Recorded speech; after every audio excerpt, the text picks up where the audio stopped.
Welcome everyone. Today we're not talking about motivation. We're not talking about loud confidence. We're not talking about showing off. Today we're talking about something deeper. Learning like a spy. Now what does that mean?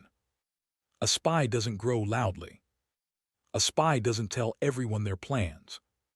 A spy doesn't react emotionally to everything. A spy observes, a spy analyzes, a spy adapts. A spy improves in silence. And if you apply this mindset to your life, you will operate at a completely different level. Most people move through life carelessly. They speak too soon. They reveal too much. They react too fast. They learn too slowly. But a strategic mind moves differently. A strategic mind studies people, studies patterns, studies weaknesses, studies opportunities. And they do this before others even realize what's happening.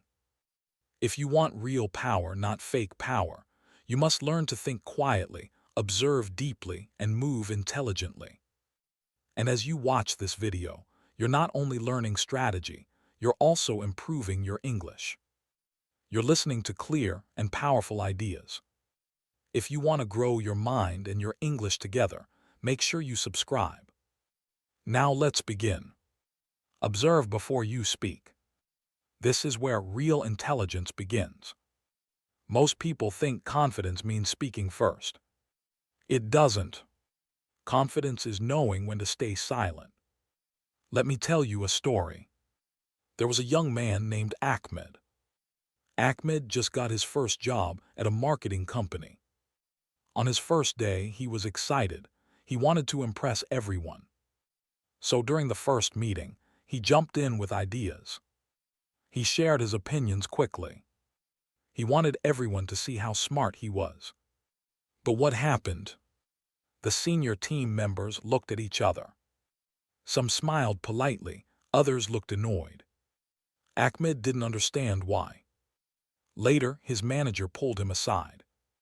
She said, "Ahmed, I appreciate your energy, but you spoke without understanding our process. You spoke without knowing our clients. You spoke without observing how we work." Ahmed felt embarrassed. He realized he had made a mistake. So the next week, he changed his approach. In meetings, he didn't speak first. He listened, he watched, he observed. He noticed who the boss trusted most. He noticed which ideas got approved. He noticed which communication style worked best. After 2 weeks of observing, Ahmed spoke in a meeting. But this time, his idea aligned with the company's style. This time, his suggestion was based on what he had learned. And this time, everyone listened. His manager nodded, his colleagues agreed.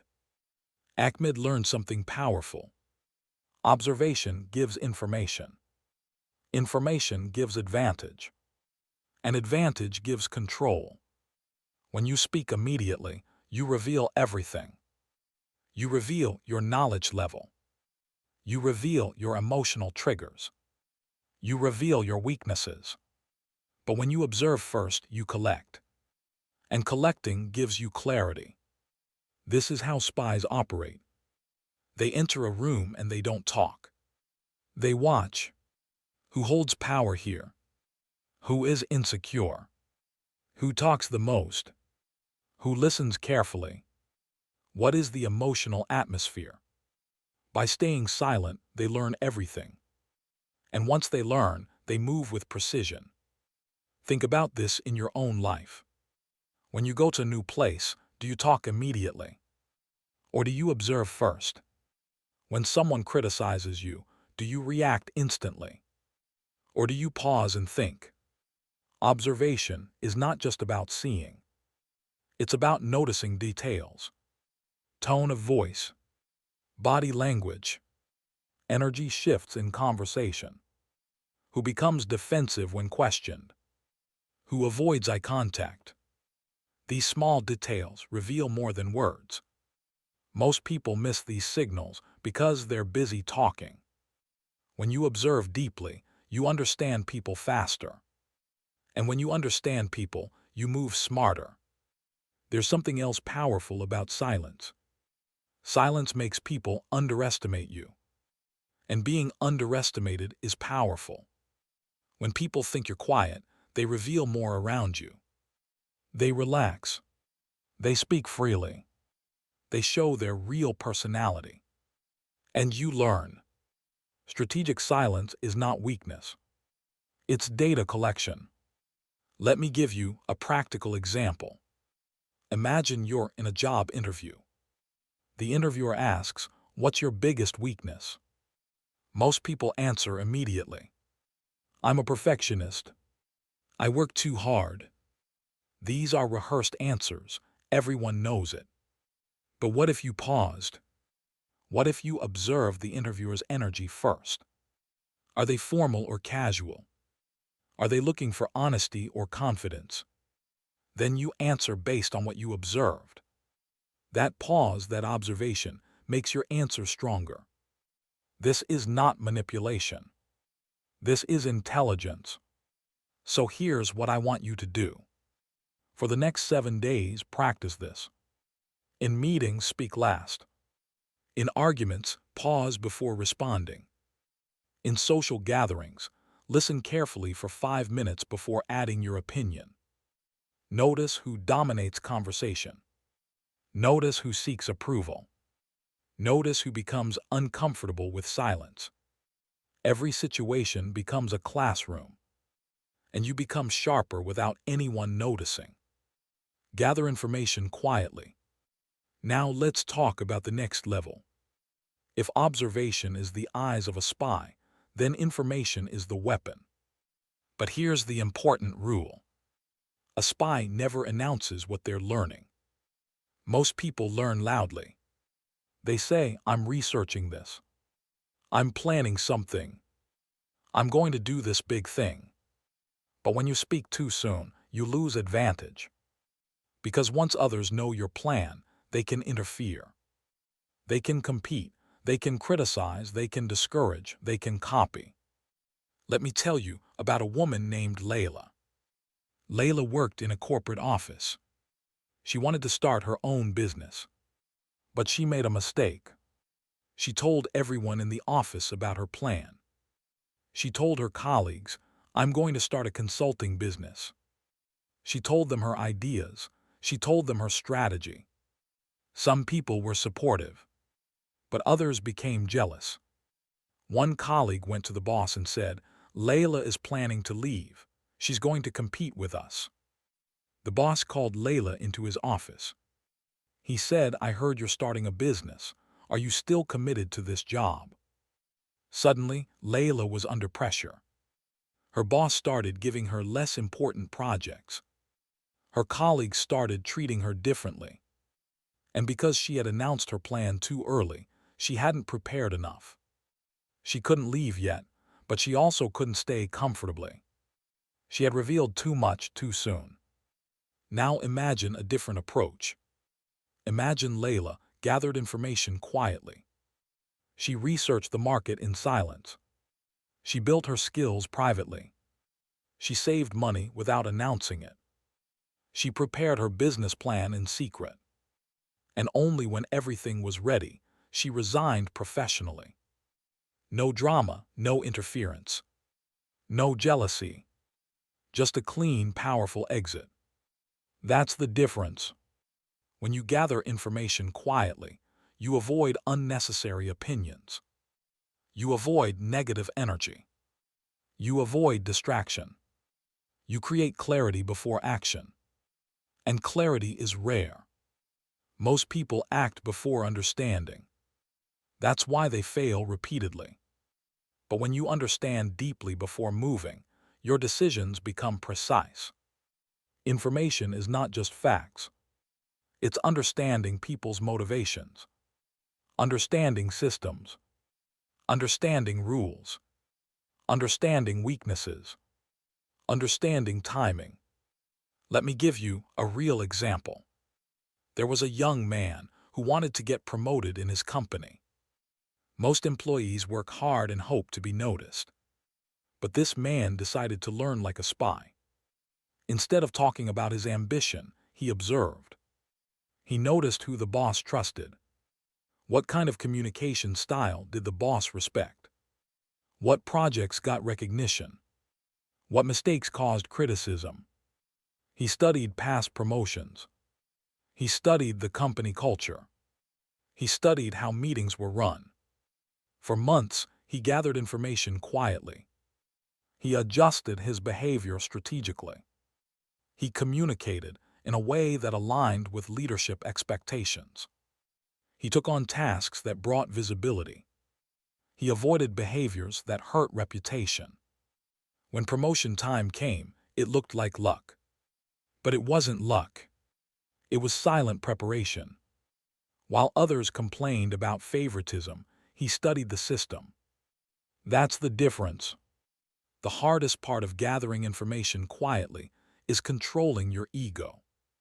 You will want to tell people, I know this, I discovered this, I'm planning something big.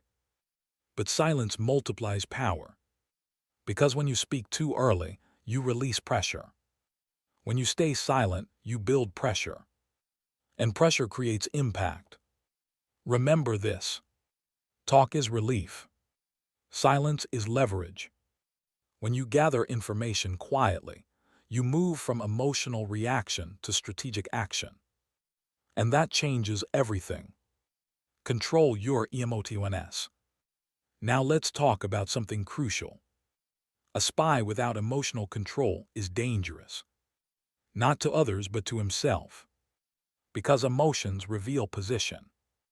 When you react emotionally, you expose your fears, your triggers, your insecurities, your weaknesses.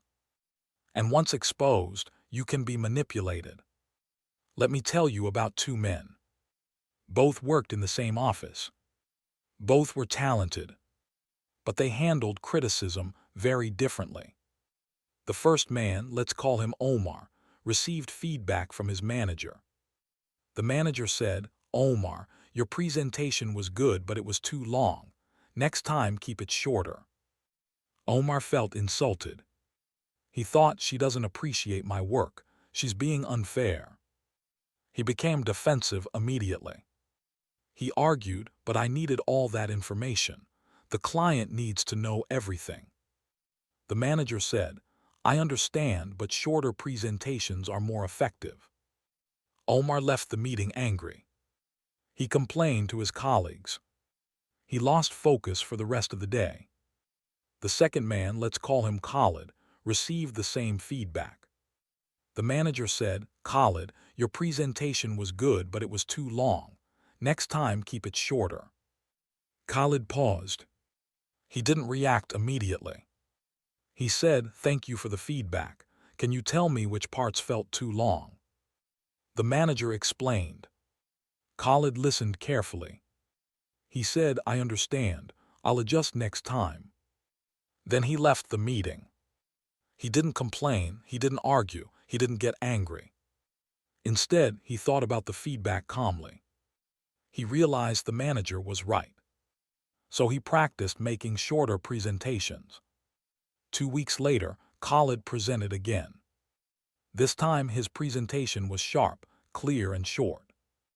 The manager was impressed. She said, Khalid, this was excellent, well done. Meanwhile, Omar was still bitter about the feedback from 2 weeks ago. Same situation, different reactions. Omar let his emotions control him. Khalid controlled his emotions. And that made all the difference. Most people believe power means dominance. It doesn't. Real power means stability. If someone insults you and you explode, they now control you. If someone criticizes you and you become defensive, they now control you. If someone provokes you and you lose focus, they now control you. Emotional control means no one can move you without your permission. Reaction feels strong, but it's weakness. Because reaction is automatic. Response is strategic. A spy never reacts automatically. They pause. They analyze. Is this worth my energy? Is this a distraction? What's the bigger goal? If something doesn't serve the mission, it doesn't deserve emotion. Think about a professional athlete during a championship game. The opponent tries to provoke him. They trash talk, they insult, they try to trigger anger. If the athlete reacts emotionally, he loses focus. He makes mistakes, he gets penalties. But if he remains calm, the opponent becomes frustrated. The opponent wastes energy trying to disturb him. Meanwhile, the calm athlete stays focused on the game.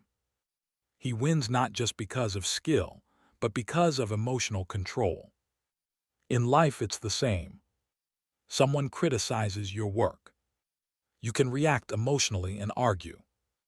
Or you can pause, listen, analyze. If the criticism has value, adjust. If it doesn't, ignore it and continue forward. One path drains energy. The other path builds strength. Emotional control is not natural. It's trained. You train it by pausing before responding, breathing when angry, delaying reactions, choosing long-term goals over short-term satisfaction. Each time you choose calm over reaction, you strengthen your mind. And the stronger your mind becomes, the harder you are to manipulate. Remember this clearly. If someone can control your emotions, they control your direction. But if you control your emotions, you control your future. Adapt to any environment. Now let's talk about survival. A spy survives not because he's the strongest. He survives because he adapts. Most people try to force the environment to match them. If the room is serious, they still joke. If the room is competitive, they become insecure.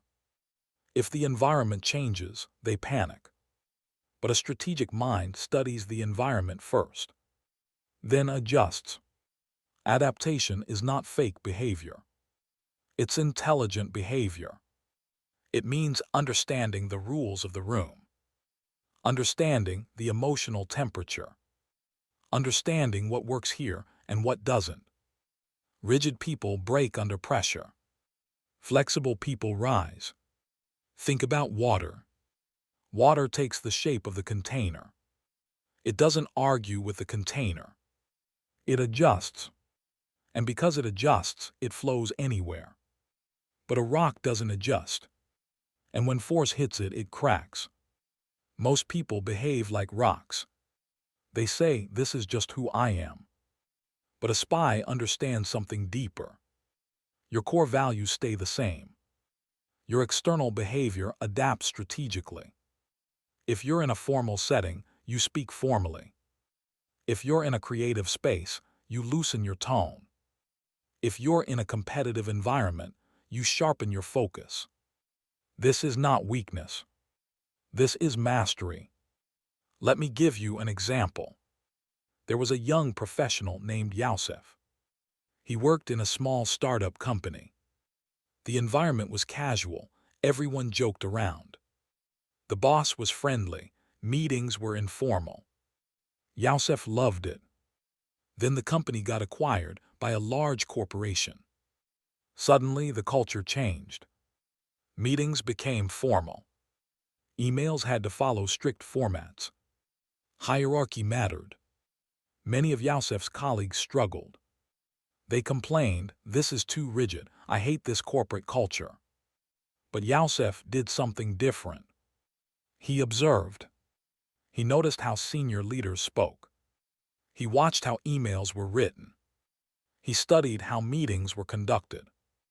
Within 2 weeks, he adjusted his style. He became more structured.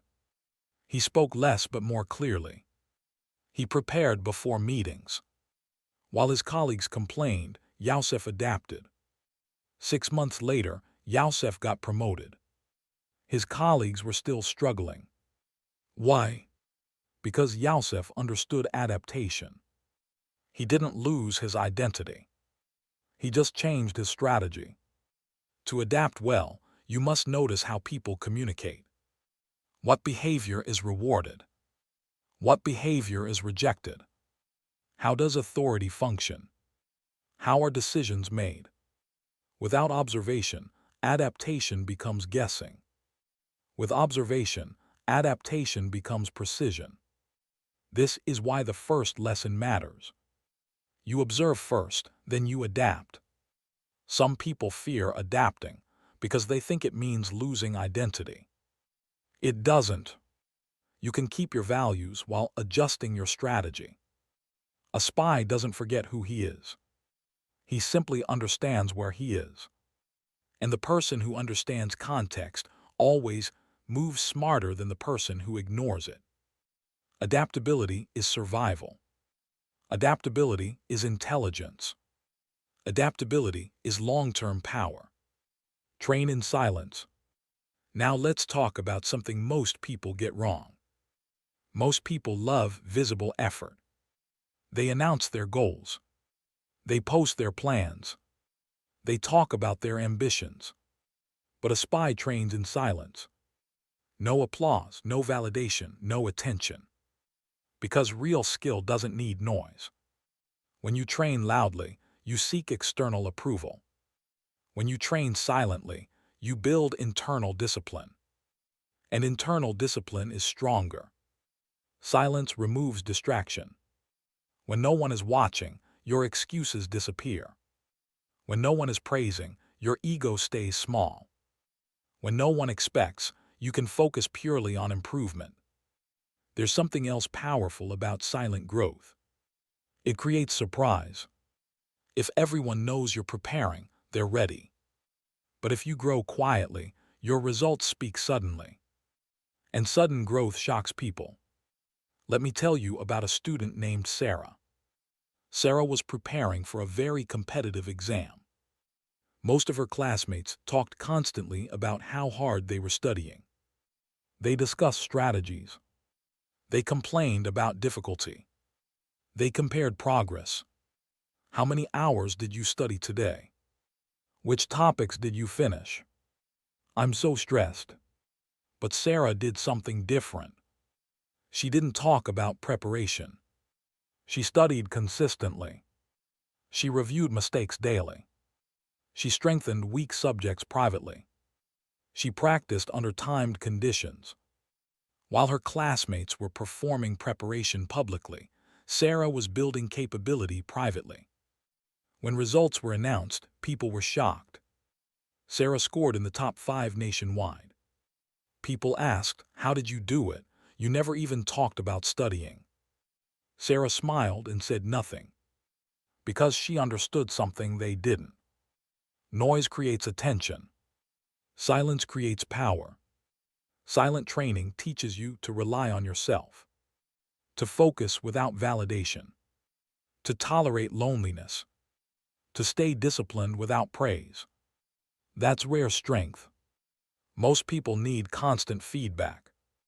But a spy is comfortable alone. Because alone is where refinement happens. What does silent training look like in real life? It means practicing skills without announcing them. Improving weaknesses privately. Studying when others are relaxing. Working when others are complaining. It means choosing progress over attention. Most people chase recognition. Few chase mastery.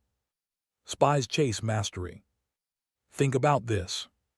Would you rather be someone who talks about working out but never does it? Or someone who works out quietly and just shows results? Would you rather announce you're learning a new skill and then quit? Or learn it silently and shock people with your capability? The world sees results. The world rarely sees preparation. But preparation is everything. Remember this clearly. Talk is easy, results are hard. Noise is common, mastery is rare. When you train in silence, you become dangerous. Not in a harmful way. In a powerful way. Because people don't see you coming. Final lesson, the cover identity. Now let's talk about the final principle. A cover identity doesn't mean lying. It doesn't mean being fake. It means understanding that not everyone deserves full access to you. A spy never reveals full capability. Not because he's weak, but because exposure reduces advantage. In life, many people reveal everything. Their plan, their ambitions, their emotions, their strategies, their weaknesses. And then they wonder why they're attacked, judged, copied, or sabotaged. Information is power. And when you reveal all your information, you give away leverage. When people know your next move, they prepare against you. When people know your weakness, they exploit it.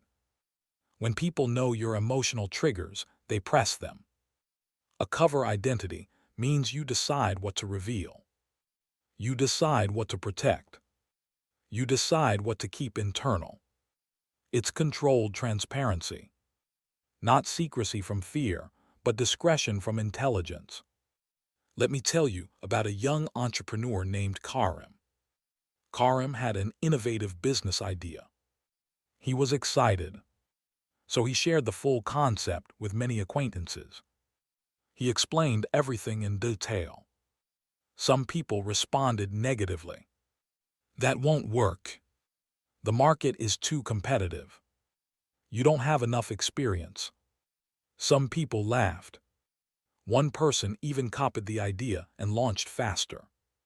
Karim felt betrayed. He felt stupid for sharing so much. Now imagine a different approach. Imagine Karim shared small, neutral pieces. He built quietly. He protected core strategy. He tested with a few trusted people. When he finally launched, it was complete. It was protected. It was refined. No one could interfere because no one had full access.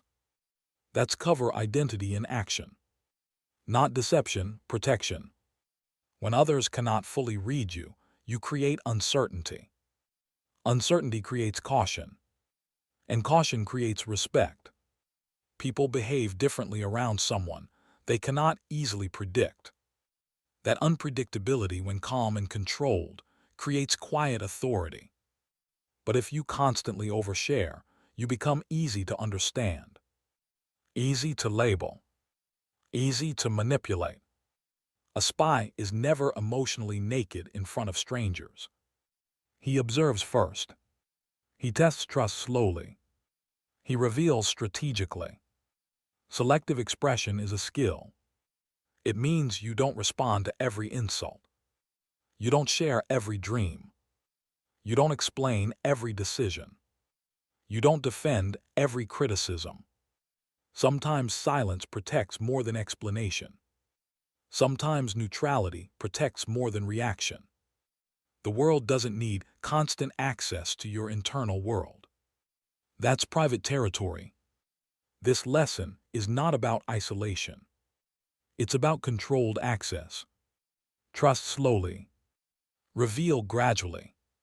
Protect strategically. You don't owe the world your full blueprint.